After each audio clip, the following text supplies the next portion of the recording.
그날은 저도 왜 그랬는지 모르겠어요. 속옷 서랍 앞에서 한참을 망설이다 그냥 아무것도 걸치지 않고 옷을 입었습니다. 그 선택이 어떤 결과를 불러올지는 그땐 몰랐어요. 비 오는 날 박 회장님과 단둘이 남은 서재책을 정리하다 치마단이 올라간 순간 회장님이 알아차렸어요. 은주 씨 오늘 좀 다르시네요. 이렇게 가까이 있으니까 참기 힘들어요. 조심스럽게 시작된 첫 키스. 아니에요. 저도 원했던 일이에요. 서재 소파에서 가까워지는 두 사람. 그냥 이렇게만 있어도 될까요? 네, 천천히 해주세요. 빗소리 많이 들리는 조용한 오후, 두 사람만의 특별한 시간이 시작되었습니다. 안녕하세요. 저는 이은주라고 합니다. 올해 53살이 되었는데 제가 겪었던 이야기를 들려드리고 싶어서 이렇게 용기를 내봅니다. 지금 생각해보면 참 드라마 같은 인생이었다는 생각이 들어요. 저희 아버지는 대성그룹이라는 큰 회사의 회장이셨어요. 어릴 때부터 부족한 게 없이 자랐죠. 최고급 학교를 다니고 해외 유학도 다녀왔고요. 그런데 25살 되던 해에 아버지 회사가 하루아침에 부도가 났습니다. 아이프라는 게 터지면서 우리 집도 완전히 망한 거예요. 그때부터 제 인생이 완전히 바뀌었어요. 급하게 결혼을 했지만 남편마저 사업에 실패하고 바람까지 피워서 이혼을 하게 되었습니다.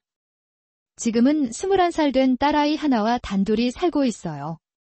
정말 어렵게 살아가고 있죠? 그때가 작년 겨울이었어요. 정말 막막했습니다. 딸의 대학 등록금은 이미 2달째 밀려 있었고 월세도 못 낼 상황이었거든요.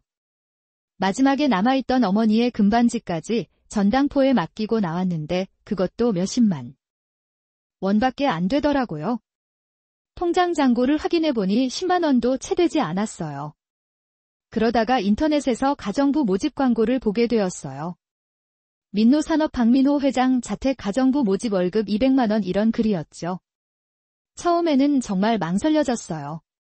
한때는 이런 집에서 살았던 제가 이제 가정부로 일하게 된다니 정말 서울거든요. 하지만 딸을 생각하니 자존심 따위는 버려야겠더라고요.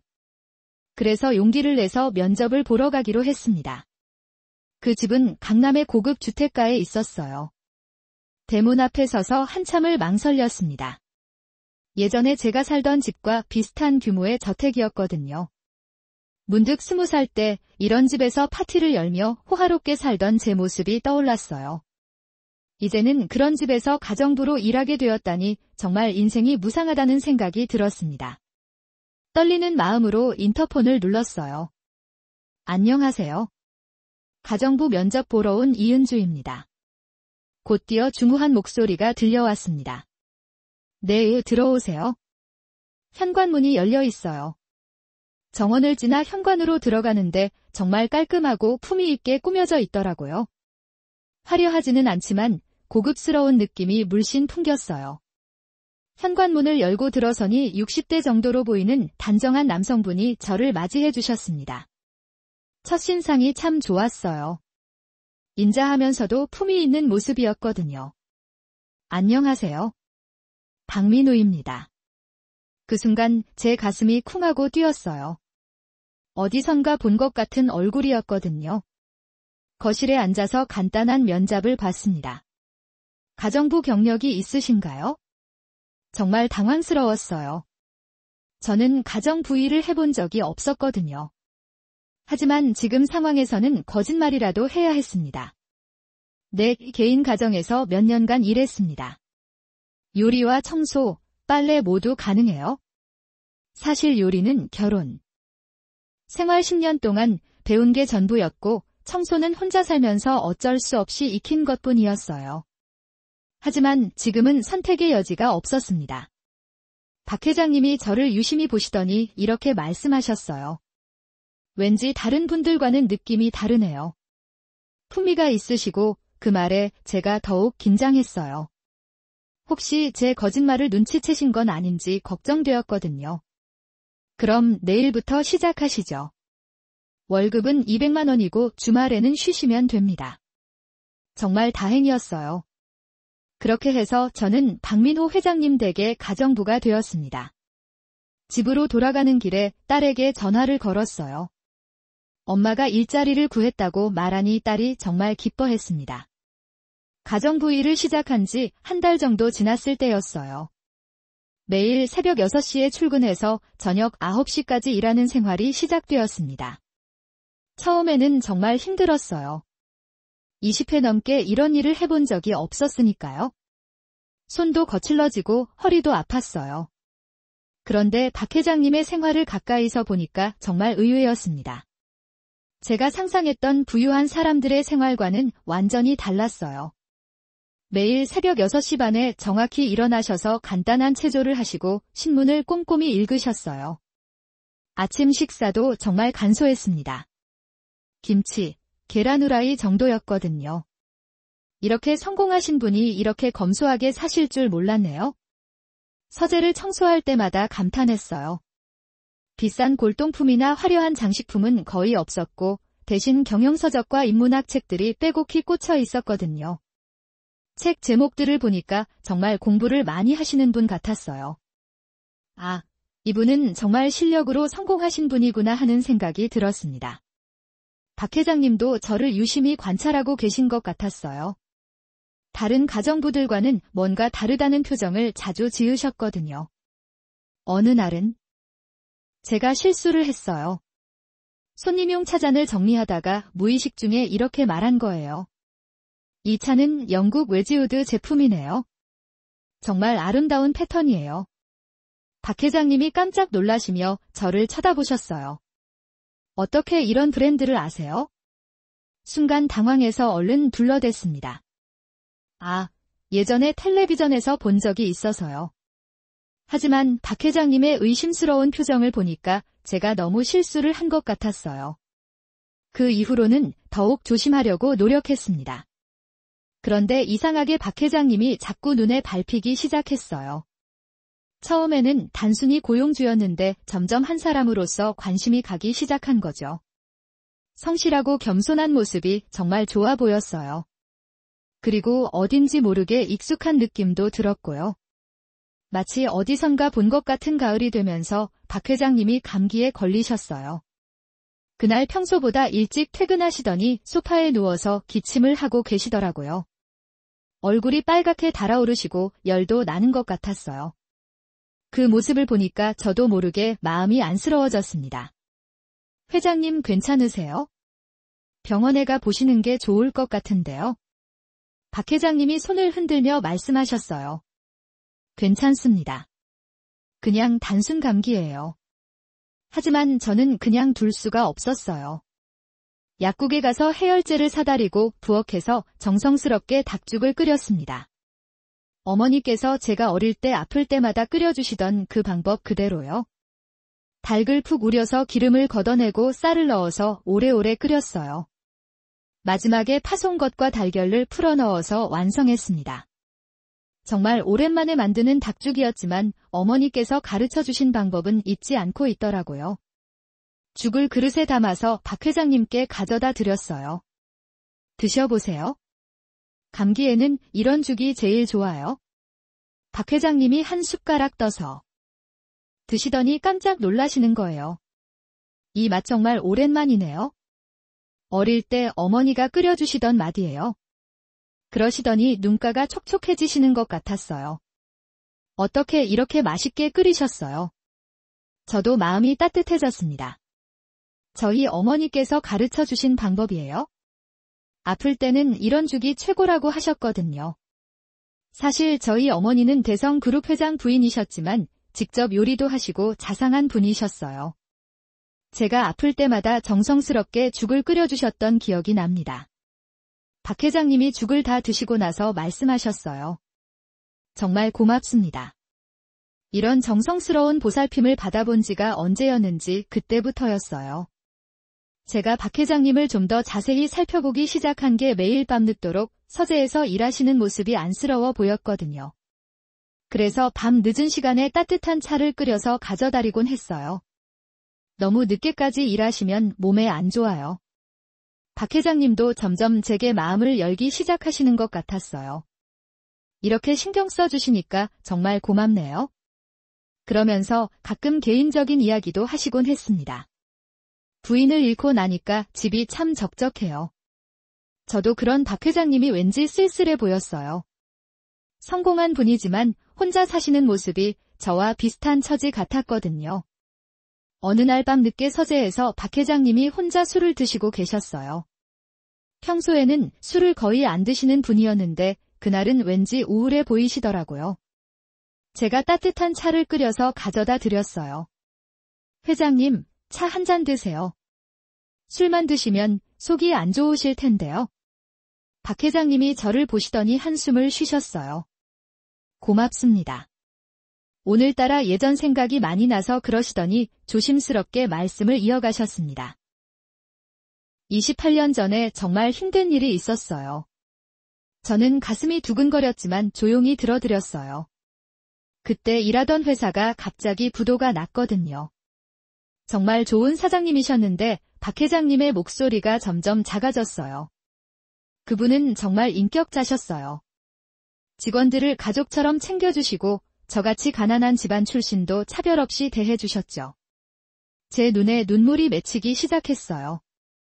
회사가 망하고 나서 그분이 얼마나 괴로워하셨는지 모든 직원들에게 미안하다고 사과하시던 모습이 잊혀지지 않아요. 박 회장님이 잠시 말을 멈추시더니 다시 말씀하셨어요. 그분 덕분에 제가 여기까지 올 수 있었어요. 그래서 가끔 이렇게 회상을 하게 되네요. 저도 조심스럽게 입을 열었습니다. 저도 예전에 정말 좋은 시절이 있었어요. 박 회장님이 고개를 들어 저를 바라보셨어요. 어떤 시절이었나요? 지금은 이렇게 어렵게 살고 있지만 예전에는 정말 행복했던 때가 있었거든요. 더 이상 구체적으로 말할 수는 없었지만 제 마음을 조금이나마 표현하고 싶었어요. 인생이 참 알 수 없는 것 같아요. 좋을 때가 있으면 나쁠 때도 있고. 박 회장님이 고개를 끄덕이시며 말씀하셨어요. 맞습니다. 저도 그런 생각을 자주 해요. 그날 밤 우리는 1시간 넘게 이야기를 나눴어요. 서로의 과거에 대해서는 구체적으로 말하지 않았지만 마음속 깊은 이야기들을 나눴습니다. 그 시간이 저에게는 정말 소중했어요. 오랜만에 누군가와 진정한 대화를 나눈 기분이었거든요. 그렇게 몇 달이 지나면서 저는 점점 이상한 감정을 느끼기 시작했어요. 박 회장님을 볼 때마다 가슴이 두근거리기 시작한 거예요. 처음에는 그냥 고용주에 대한 존경심이라고 생각했어요. 하지만 점점 그게 아니라는 걸 알게 되었습니다. 박 회장님이 웃으실 때면 제 마음도 같이 따뜻해졌고 피곤해하시는 모습을 보면 제가 더 안쓰러웠어요. 이건 분명 단순한 직장 상사에 대한 감정이 아니었습니다. 이러면 안 되는데 나는 가정부이고 회장님은 내 고용주인데 밤마다 혼자 이런 생각에 잠을 이루지 못했어요. 10년 가까이 나이 차이도 나고 사회적 지위도 하늘과 땅 차이였거든요. 그런데 이상하게 박 회장님도 저를 대하는 태도가 조금씩 달라지는 것 같았어요. 예전보다 더 자주 말을 걸어오시고 제가 만든 음식에 대해서도 유독 칭찬을 많이 하셨어요. 오늘 저녁은 정말 맛있네요. 은주 씨는 정말 요리를 잘하세요. 그럴 때마다 제 얼굴이 빨갛게 달아올랐어요. 단순한 칭찬인데도 마치 연인에게서 사랑한다는 말을 들은 것처럼 기뻤거든요. 어느 날은 박 회장님이 제게 이렇게 말씀하신 적도 있어요. 은주 씨는 정말 다른 분들과 달라요. 품위가 있고 교양도 있고 그때 저는 정말 당황스러웠어요. 저에게도 뭔가 감정이 있으신 건 아닌지. 하지만 제가 먼저 이런 감정을 드러낼 수는 없었어요. 만약 거절당한다면 일자리도 잃을 수 있었거든요. 그래서 더욱 조심스럽게 행동하려고 노력했지만 마음을 숨기기가 점점 어려워졌습니다. 박 회장님을 볼 때마다 가슴이 뛰고 목소리만 들어도 행복해지는 제 자신이 한심하면서도 어쩔 수 없었어요. 그날은 저도 왜 그랬는지 모르겠어요. 아무 일도 없던 아침 그저 허전함 하나만 가슴에 남은 날이었죠. 속옷 서랍 앞에서 한참을 망설이다 그냥 아무것도 걸치지 않고 옷을 입었습니다. 그 선택이 어떤 결과를 불러올지는 그땐 몰랐어요. 비는 하루 종일 내렸고 그 집엔 박 회장님과 저 단둘이었습니다. 서재 정리를 하겠다고 말씀드렸더니 그분이 책을 덮으며 절 올려다봤고 잠시 저를 보시더니 조용히 웃으셨어요. 그럼요. 같이 하죠. 그 말에 웃으며 고개를 끄덕였고 우린 나란히 책을 정리했습니다. 위쪽 책을 꺼내려 손을 뻗었는데 몸이 들리면서 치맛단이 살짝 올라갔죠. 뒤에서 다가온 회장님의 손이 그 순간 제 허벅지를 스쳤습니다. 그리고 움직임이 멈췄습니다. 아주 짧은 숨소리 하나, 그 사람이 예상치 못한 뭔가를 알아차렸다는 게 확실히 전해졌죠. 잠깐 정적이 흘렀고 회장님은 조용히 입을 열었습니다. 은주 씨, 오늘 좀 다르시네요. 이렇게 가까이 있으니까 참기 힘들어요. 저는 대답하지 않았지만 그 말이 틀리지 않았다는 걸 제 온몸이 반응하고 있었습니다. 그의 손이 조심스럽게 제 허리를 감싸며 무게 있는 한마디가 이어졌습니다. 저는 아무 생각도 안 나요. 지금 정말 힘들어요. 그 순간 그의 입술이 제 뺨에 조심스레 닿았습니다. 짧고도 깊은 숨이 서로의 가슴을 건드렸고 우리는 아주 잠깐 그 입맞춤 안에 머물렀습니다. 그리고 그가 정신이라도 든 듯 얼굴을 떼며 작게 말했어요. 죄송합니다. 제가 선을 넘었네요. 눈을 피하며 뒤로 물러서려는 회장님. 저는 그 순간 그 사람의 손을 붙잡았습니다. 아니에요. 저도 원했던 일이에요.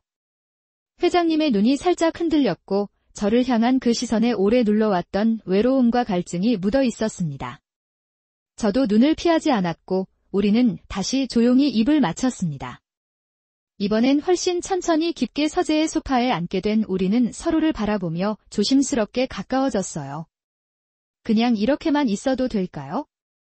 네, 천천히 해주세요. 그 순간 말보다 먼저 서로를 이해한 마음이 조용히 하나가 되어 갔습니다. 세상의 소음은 빗소리 아래 잠기고 우리의 따뜻한 시간만이 그 공간을 채워갔습니다. 집으로 돌아가는 길에 저는 계속 그 순간을 떠올렸어요. 정말 오랜만에 느끼는 행복이었지만 동시에 설레기도 했습니다. 그 일이 있고 난 후 일주일 정도 지났을 때였어요. 저희 사이에는 미묘한 변화가 생겼습니다. 표면적으로는 여전히 고용주와 가정부의 관계를 유지했지만 시선이 마주칠 때마다 그날 밤이 떠올랐어요. 박 회장님도 마찬가지이신 것 같았습니다. 어느 날 저녁 박 회장님이 평소보다 일찍 퇴근하셨어요. 오늘은 일찍 오셨네요. 박 회장님이 저를 바라보시며 조심스럽게 말씀하셨어요. 은주 씨와 이야기하고 싶어서요. 그래서 저희는 거실에 앉아서 대화를 나누기 시작했습니다. 하지만 이상하게 박 회장님이 저를 계속 유심히 보시는 거예요.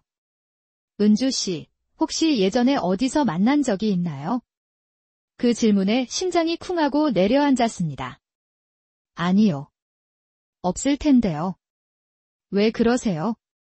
그런데 박 회장님의 눈빛은 여전히 저를 빼뚫어 보듯 머물렀어요. 자꾸 어디서 본 것 같은 느낌이 들어서요. 특히 웃을 때 표정이 당황한 저는 얼른 시선을 피하며 말끝을 흐렸습니다. 아, 그런 경우 종종 있잖아요. 닮은 사람들 많으니까요. 하지만 그날 이후 박 회장님의 시선엔 어떤 묘한 의심이 담기기 시작했습니다. 마치 무언가를 더 알아보려는 듯 대화 속 질문이 점점 촘촘해졌거든요. 사실 저 역시 이상하다고 느끼고 있었어요. 회장님의 말투나 말끝을 다는 방식 가끔 생각에 잠길 때 눈을 감는 습관까지도 어딘가 익숙했어요. 그런데 확신은 없었습니다. 혹시 예전에 봤던 누군가와 착각하고 있는 건 아닐까? 그저 느낌일 뿐이라고. 스스로를 계속 설득하고 있었죠. 하지만 어느 날 회장님이 무심히 하신 한마디가 제 머릿속에 맴돌았습니다. 대성그룹 회장님은 정말 훌륭한 분이셨어요. 그 순간 제 심장이 미세하게 흔들렸어요. 그건 바로 제 아버지의 회사 이름이었거든요. 그 말이 단지 예의였는지 아니면 진짜 그 시절을 기억하고 계신 건지 확신할 수는 없었습니다. 그날 이후 제 머릿속엔 계속 질문이 맴돌았어요. 혹시 이분이 예전에 아버지 회사에 있던 그 조용하고 성실했던 분이 맞을까? 하지만 제가 먼저 말할 수는 없었어요. 만약 죄를 밝히는 순간 지금이 조심스러운 관계에 금이 갈까봐 두려웠거든요. 그렇게 저희는 서로 어딘가 난입금을 느끼면서도 확신하지 못한 채 어색하게 스쳐가는 시간이 이어졌습니다. 감정은 조금씩 깊어지는데 그 밑엔 각자의 말하지 못한 무언가가 조용히 잠들어 있는 느낌이었어요. 어느 날 밤에는 박 회장님이 저에게 이렇게 말씀하신 적도 있어요. 이은주 씨, 당신에게는 뭔가 특별한 게 있어요. 다른 사람들과는 확실히 다른 그 말에 저는 숨을 삼켰습니다. 진심이 담긴 목소리, 그리고 그 시선 속에 담긴 묘한 떨림. 저도 같은 느낌이었어요. 하지만 아직은 그 얘기 꺼낼 수 없었습니다. 말하면 어쩌면 모든 게 달라질 것 같았으니까요. 그런데 그 기회는 생각보다 빨리 찾아왔습니다. 그 일이 일어난 건 어느 토요일 오후였어요. 박 회장님이 오랜만에 대학 동창들과 만나기로 하신 날이었습니다. 저는 평소처럼 청소를 하고 있었는데 박 회장님이 급하게 뛰어 들어오시더라고요. 얼굴이 많이 상기되어 있으셨어요. 은주 씨, 잠깐 이야기 좀 할 수 있을까요? 그 표정을 보니 뭔가 중요한 일이 생긴 것 같았어요. 저는 걱정스러운 마음으로 거실로 따라갔습니다. 박 회장님이 소파에 앉으시더니 한참을 말씀을 못 하시더라고요. 그러시다가 조심스럽게 입을 여셨습니다. 오늘 대학 동창을 만났는데 그 친구가 증권회사에 다니거든요. 저는 왠지 모르게 불안한 예감이 들었어요. 박 회장님의 목소리가 평소와 달리 떨리고 있었거든요. 그 친구가 그러는데 대성그룹 회장님 따님이 요즘 많이 어렵게 사신다는 얘기를 들었대요. 그 순간 제 온몸에서 피가 싹 빠지는 기분이었어요. 드디어 들킬 때가 온 건가 싶었습니다. 그래서 혹시 하는 마음에 여쭤보는데 은주 씨 아버님 조남이 어떻게 되시나요? 박 회장님이 저를 똑바로 쳐다보며 질문하셨어요. 그 눈빛에서 이미 모든 걸 알고 계신다는 걸 느꼈습니다. 저는 한참을 말을 못했어요. 이제 더 이상 숨길 수도 없고 거짓말을 할 수도 없는 상황이었거든요. 회장님도 저를 알아보셨군요. 제가 떨리는 목소리로 말하자 박 회장님이 깊은 한숨을 쉬셨어요. 역시 그렇군요. 처음부터 어디서 본 것 같다고 생각했는데 그러시더니 잠시 말을 멈추시고 생각에 잠기시더라고요. 저도 어떻게 반응해야 할지 몰라서 그냥 조용히 기다렸습니다. 28년 전에 아버님 회사에서 배웠을 때는 정말 아가씨셨는데 박 회장님의 목소리에 복잡한 감정이 섞여 있었어요. 안타까움과 놀라움 그리고 뭔가 죄송해하는 마음까지 저도 이제 더 이상 숨길 게 없다는 생각에 솔직하게 말씀드렸어요. 네, 저는 대성그룹 이 회장의 딸 이은주입니다. 그리고 회장님이 우리 아버지 회사에서 일하셨던 그 박민호 씨가 맞죠? 박 회장님이 천천히 고개를 끄덕이셨어요. 맞습니다. 정말 이런 일이 일어날 줄은 꿈에도 몰랐어요. 그 순간 저희 사이에 묘한 침묵이 흘렀어요. 과거의 주인과 직원이었던 관계가 현재는 완전히 역전되어 있다는 현실이 너무 아이러니했거든요. 진실을 알고 난 후 저희는 한참 동안 아무 말도 할 수 없었어요. 28년이라는 시간이 만들어내니 상황이 너무 복잡하고 어려웠거든요. 박 회장님이 먼저 입을 여셨어요. 이은주 씨, 아니, 은주 많이 힘드셨겠어요. 그 말에 제 눈에서 눈물이 핑 돌았어요. 28년 동안 혼자 견뎌온 모든 고통이 한꺼번에 떠올랐거든요. 처음에는 정말 죽고 싶을 만큼 힘들었어요. 하루아침에 모든 게 사라져 버렸으니까요. 저는 그동안 감춰왔던 이야기들을 박 회장님께 털어놓기 시작했어요. 아버지 회사가 부도난 후 어떻게 살아왔는지, 결혼과 이혼, 그리고 지금까지의 어려운 생활까지. 박 회장님은 제 이야기를 들으시며 계속 고개를 끄덕이셨어요. 가끔씩 안타까운 표정을 지으시기도 하고 눈가가 촉촉해지시기도 했습니다. 아버님이 그때 얼마나 괴로워하셨는지 제가 다 봤어요. 모든 직원들에게 이 일이 사과하시던 모습. 박 회장님이 과거를 회상하며 말씀하셨어요. 정말 인격적인 분이셨어요. 회사가 어려워져도 직원들을 먼저 생각하시고 그 말을 들으니 아버지가 더욱 그리워졌어요. 아버지는 회사가 망한 후 몇 년 못 가서 돌아가셨거든요. 스트레스와 자책감 때문이었죠. 아버지는 회사 때문에 너무 자책하시다가 일찍 돌아가셨어요. 제 말에 박 회장님의 얼굴이 일그러졌어요. 정말 죄송합니다.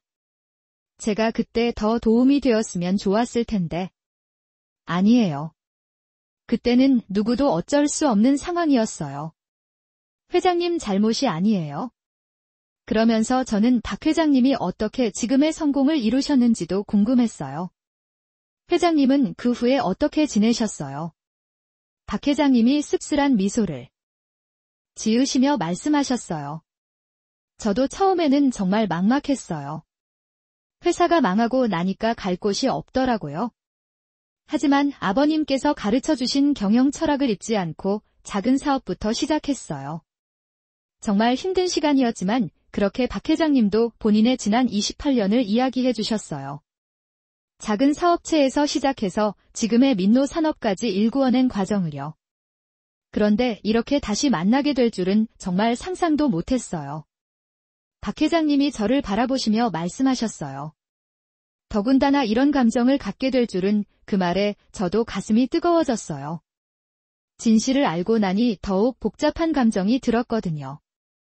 예전에 아버지의 부하 직원이었던 분을 이제 제가 사랑하게 되었다니 이런 아이러니한 상황이 있을 수 있을까 싶었어요.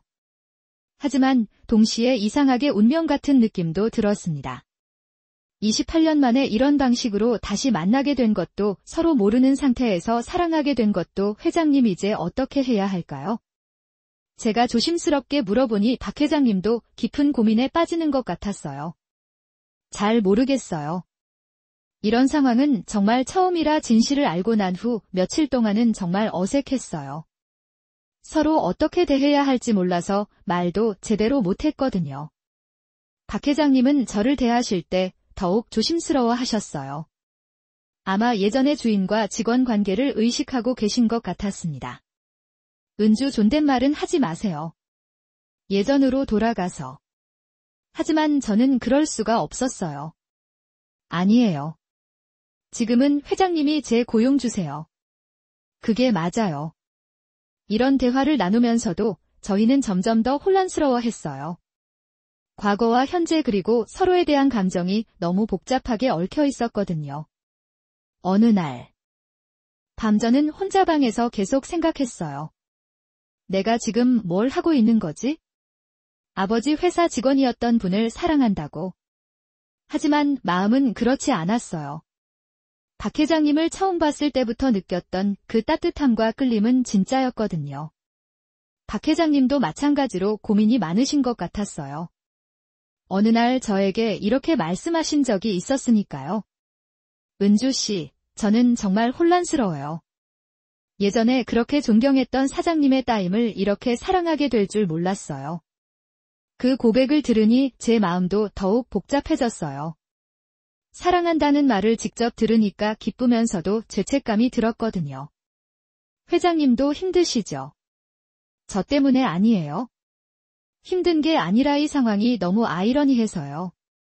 박 회장님이 쓸쓸하게 웃으시며 말씀하셨어요.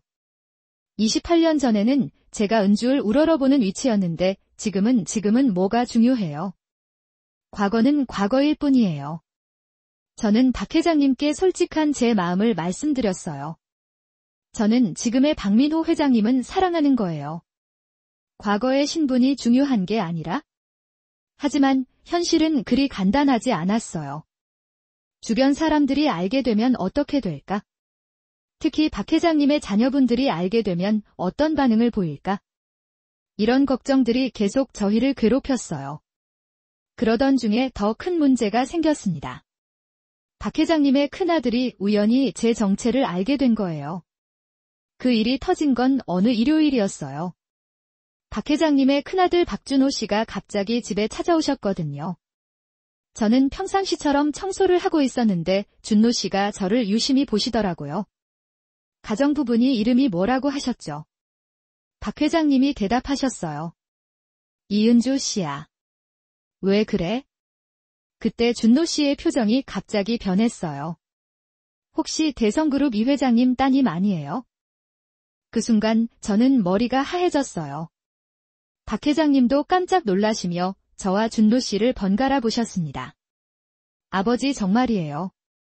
이분이 대성그룹 회장 딸이에요. 준노 씨의 목소리가 점점 높아졌어요. 저는 어떻게 대답해야 할지 몰라서 그냥 고개를 끄덕였습니다. 아버지, 이게 무슨 일이에요? 몰락한 재벌과 딸을 가정부로 고용하신 거예요. 준노 씨가 믿을 수 없다는 표정으로 말했어요.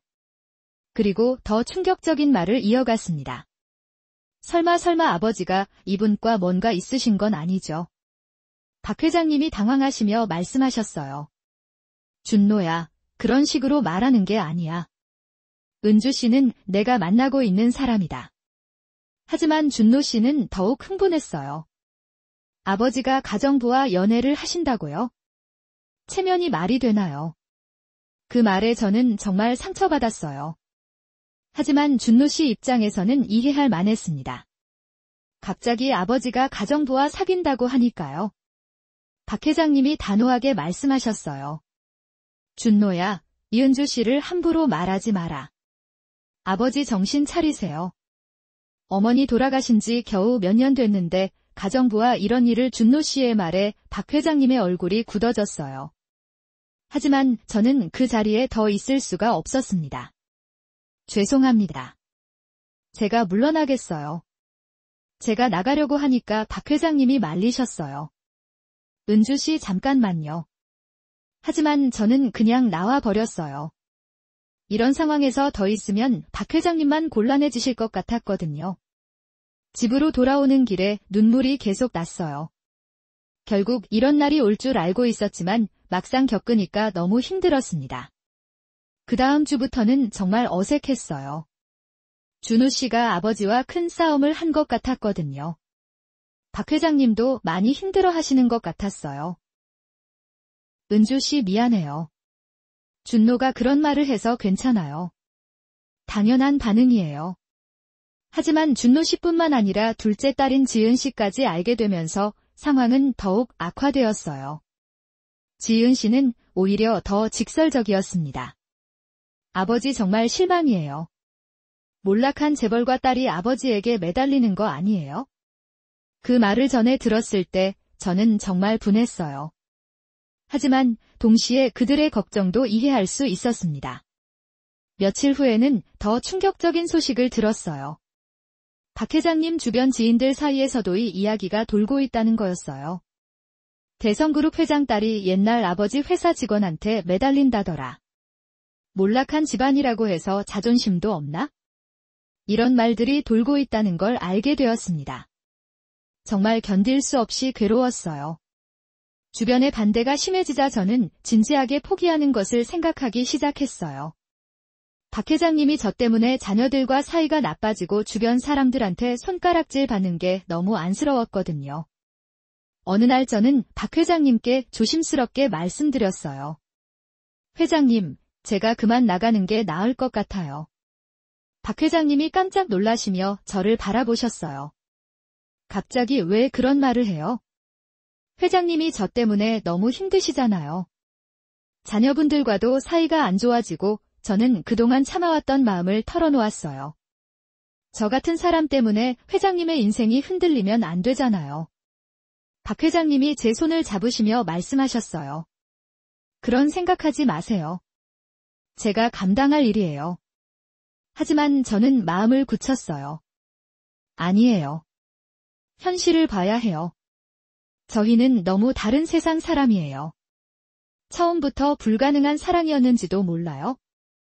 제 말에 박 회장님의 얼굴이 슬퍼졌어요. 하지만 저도 이미 결심한 일이었습니다. 그 다음 날부터 저는 다른 일자리를 알아보기 시작했어요. 박 회장님께는 아직 말씀드리지 않았지만 마음속으로는 이별을 준비하고 있었습니다. 그런데 박 회장님도 비슷한 생각을 하고 계신 것 같았어요. 어느 날 저에게 이렇게 말씀하시더라고요. 은주 씨, 혹시 더 좋은 사람이 나타나면 그분을 선택하세요? 그 말에 제 가슴이 아팠어요. 왜 갑자기 그런 말씀을?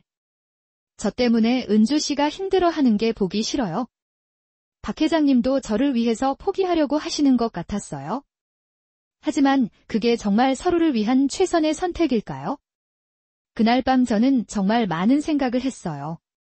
과연 이대로 포기하는 게 맞는 걸까? 진정한 사랑이라면 이런 어려움도 이겨내야 하는 게 아닐까? 하지만 현실의 벽은 너무 높아 보였어요. 사회적 시선, 자녀들의 반대, 그리고 우리 사이의 복잡한 과거까지 며칠을 고민한 끝에 저는 결국 결정을 내렸습니다. 박 회장님께 마지막 인사를 드리고 떠나기로 한 거예요. 제가 그만두겠다는 편지를 쓰고 있을 때였어요. 갑자기 박 회장님이 제 방문을 두드리셨습니다. 은주 씨, 잠깐 나와서 이야기해요. 저는 편지를 서랍에 넣고 밖으로 나갔어요. 박 회장님의 표정이 평소와 달리 단호해 보였습니다. 은주 씨, 저는 결심했어요. 박 회장님이 제 손을 꼭 잡으시며 말씀하셨어요. 다른 사람들이 뭐라고 하든 제 자녀들이 반대를 하든 당신을 포기할 수 없어요. 그 말에 제 눈에 눈물이 핑 돌았어요. 하지만 회장님 현실이 뭐예요? 과거의 신분이 뭐가 중요해요? 박 회장님이 저를 똑바로 바라보며 말씀하셨어요. 지금 제 앞에 있는 당신은 이은주라는 한 사람이에요.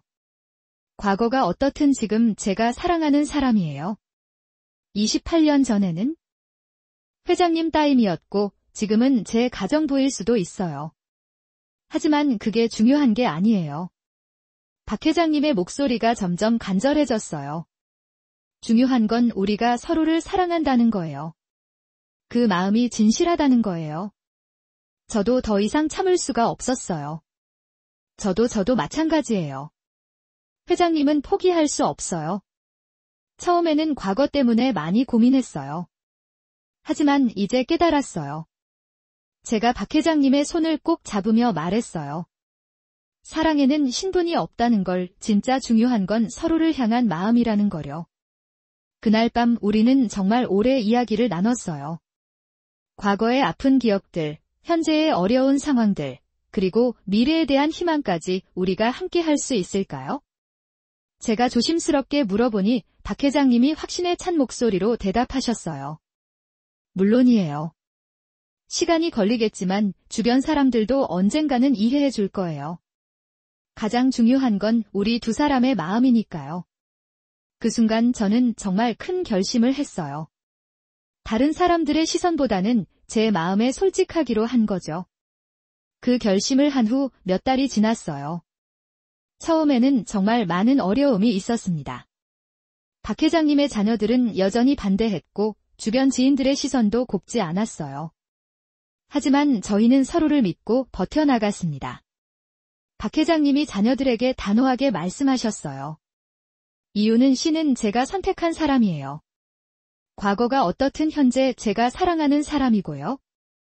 어머니도 살아 계셨다면 이해해 주셨을 거예요. 처음에는 큰아들 준노 씨가 계속 반대했지만 시간이 지나면서 조금씩 마음을 열기 시작했어요. 특히 제가 박 회장님을 진심으로 사랑한다는 걸 알게 된 후부터요. 아버지가 정말 행복해 보이세요. 준노 씨가 어느 날 저에게 이렇게 말했어요. 어머니 돌아가시고 나서 한 번도 웃지 않으셨는데 요즘은 표정이 많이 밝아지셨어요. 둘째 딸 지은 씨도 마찬가지였어요. 아버지를 잘 부탁드려요. 그렇게 부르며 저를 인정해주기 시작했습니다. 주변 사람들의 시선도 점점 바뀌어 갔어요. 처음에는 수군거렸지만 저희가 진심으로 서로를 사랑한다는 걸 알고 나서는 축복해주는 사람들이 많아졌어요. 특히 박 회장님의 옛 동료분들이 저희 관계를 지지해 주셨어요. 과거는 과거고 지금이 중요한 거 아니냐면서요. 드디어 작년 봄에 저희는 조용한 결혼식을 올렸어요. 화려하지는 않았지만 진심으로 축복해주는 사람들이 함께 해준 따뜻한 결혼식이었습니다. 딸아이도 정말 기뻐했어요. 엄마가 이렇게 행복해하는 모습 처음 봐요. 지금은 박 회장님. 아니, 이제는 제 남편과 함께 행복한 나날을 보내고 있어요. 과거의 아픔들이 완전히 사라진 건 아니지만 서로가 있어서 견딜 수 있습니다. 가끔 남편이 저에게 이렇게 말해요. 28년 전에 회장님 따임으로 만났을 때보다 지금이 더 아름다워요. 저도 남편에게 대답해요. 과거의 영광보다 현재의 행복이 훨씬 소중해요. 정말 신기한 인연이에요. 28년 전에는 주인과 직원이었던 저희가 지금은 평등한 부부가 되었으니까요. 인생은 정말 예측할 수 없는 것 같아요. 가장 절망적일 때 찾아온 희망, 가장 불가능해 보이던 사랑이 현실이 되다니. 지금 이 이야기를 들어주시는 분들 중에도 어려운 상황에 계신 분들이 있을 거예요. 저처럼 인생이 막막하고 절망적으로 느껴지는 분들도 계시겠죠? 하지만 포기하지 마세요. 인생은 언제든지 새로운 기회를 주거든요. 그 기회를 놓치지 않는 용기만 있으면 돼요. 저는 정말 행운이었어요. 두 번째 인생에서 진정한 사랑을 만날 수 있었으니까요. 여러분도 분명히 그런 기회가 올 거예요. 그때까지 희망을 잃지 마시고 자신을 사랑하는 마음을 잊지 마세요. 제 이야기는 여기서 마무리할게요. 들어주셔서 정말 고맙습니다. 여러분 모두 행복하세요. 이야기는 여기까지입니다. 끝까지 들어주신 분이 계시다면 구독과 좋아요 그리고 댓글로 여러분의 의견도 꼭 들려주세요. 감사합니다.